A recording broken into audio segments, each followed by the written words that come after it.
Oke, halo, selamat pagi, siang, sore, dan malam. Jadi di minggu lalu atau beberapa minggu yang lalu itu pernah viral tentang di Jogja itu, jadi pasar hewan itu cuma banyak yang datang tapi jarang yang beli ya.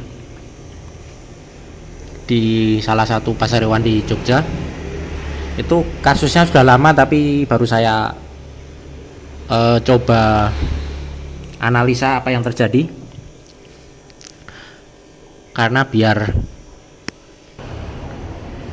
tidak viral kontennya ya, karena kalau viral malah nanti jadi apa ya, jadi pusat perhatian, malah kurang nyaman buat saya.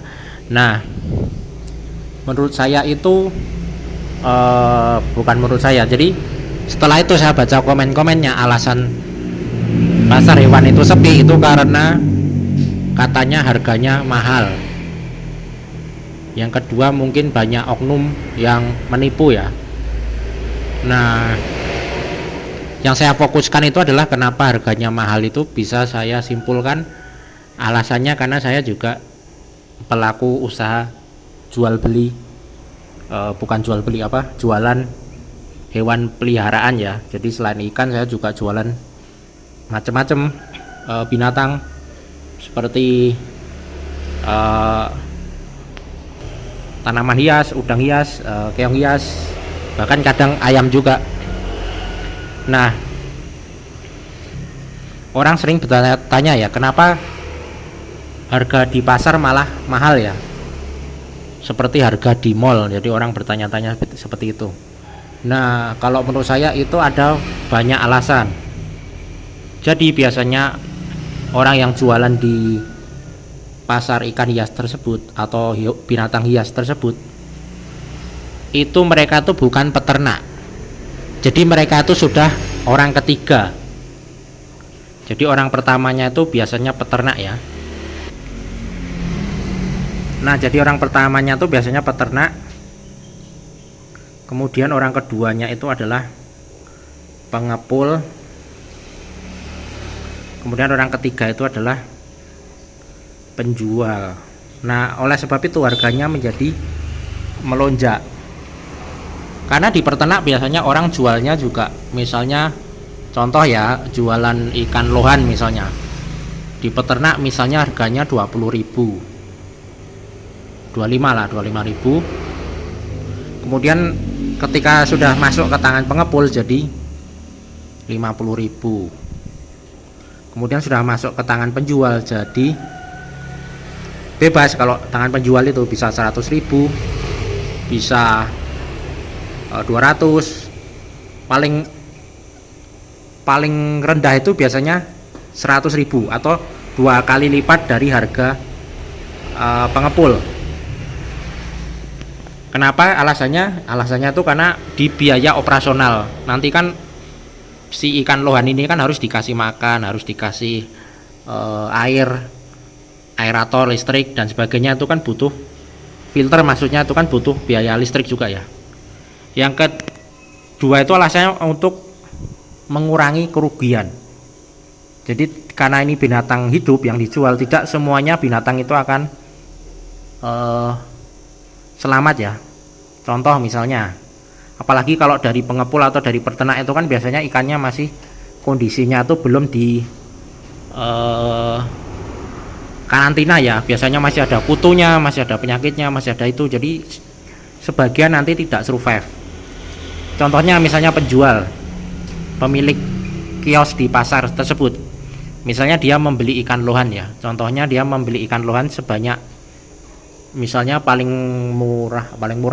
minimal grosir itu adalah 5 ekor misalnya ya, harga per ekornya adalah 50.000 ya, untuk kali 5 misalnya berarti 250.000 ya. Nah, otomatis kita harus menjualnya itu 2 kali harga grosir ya. Jadi misalnya per ekornya 50.000 tadi, kita harus jual minimal itu 100.000 minimal aja. Bisa lebih, kalau bisa lebih itu lebih bagus. Nah, tetapi ini kan ada resiko ya, namanya juga makhluk hidup. Jadi misalnya ini ikannya ya, ikan lohannya ada 5 ekor.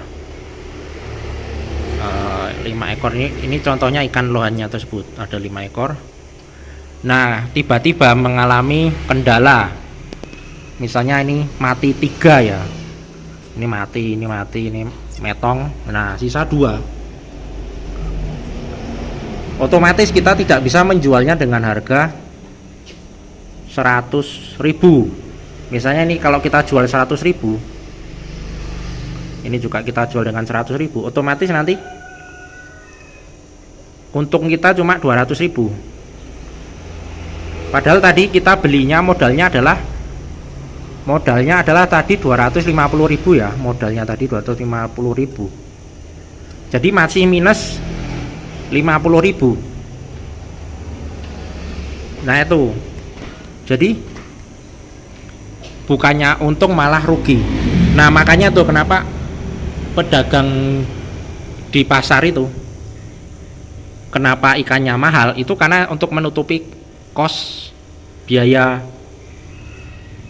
ikan yang mati-mati tadi itu. Dan itu pun belum tentu untung ya, bisa jadi cuma masih minus, bisa juga pas, atau bisa juga untung dikit. Nah itu jadi alasan kenapa walaupun di pasar itu harga ikan hias masih mahal, karena memang biasanya itu sudah orang ketiga, sudah si penjual. Jadi penjual itu bukan peternak, dia biasanya hanya mendapat barang ikan tersebut atau binatang tersebut dari pengepul,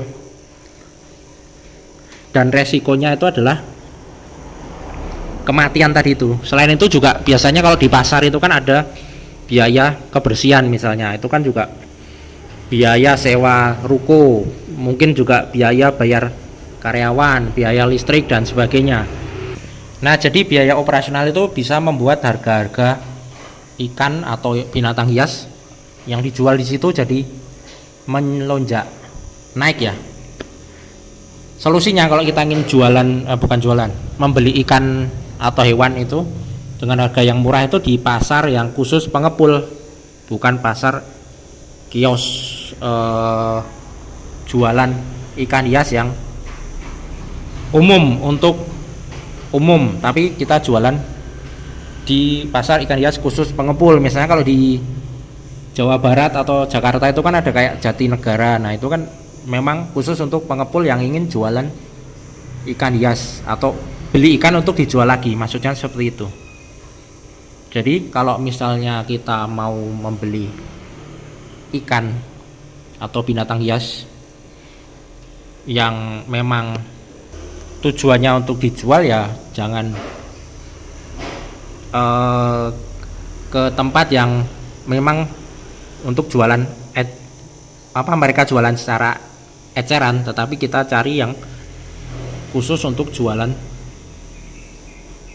atau dijual versi pengepul itu. Jadi kita nanti biasanya jualannya itu belinya borongan, jadi per 100 ekor per 50 ekor. Namun itu resiko juga, resiko ikannya bisa mati massal, karena biasanya ikan itu dalam satu kantong itu biasanya itu belum dikarantina ya, masih ada kutunya, masih ada penyakit west spot, masih ada ini tuh. Jadi kita harus punya keahlian, kalau enggak nanti tahu-tahu ikannya taruh di sini langsung metong semua. Nah jadi itu kenapa di pasar hewan malah ikannya itu atau binatang hias pada umumnya itu harganya mahal, itu karena memang itu tadi biaya operasionalnya itu yang sangat tinggi. Mungkin harus bayar sewa, bayar biaya keamanan misalnya, biaya listriknya misalnya, kemudian misalnya biaya sampah, belum lagi kalau ada pegawai harus bayar gaji pegawai, belum lagi kalau misalnya ikan ikannya meninggal ya harus menutup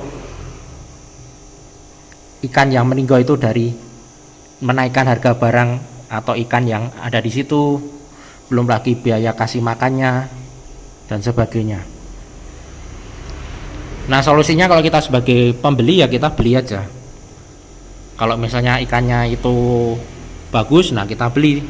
Ikannya sehat ya kita beli.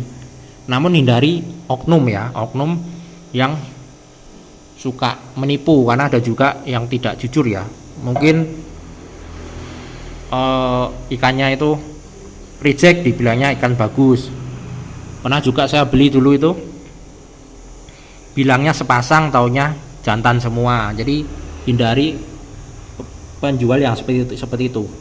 Tapi kalau misalnya ikannya mahal ya itu, atau binatang peliharaannya mahal ya itu tidak masalah kalau menurut saya, karena memang sebagai pelaku usaha ikan hias ya saya tahu juga masalahnya itu ya, masalah di biaya operasionalnya itu. Namanya juga binatang hidup ya, jadi kan ini kan hidup ya, jadi harus dikasih makan, harus ini itu, harus diganti air, itu kan juga memakan banyak biaya ya.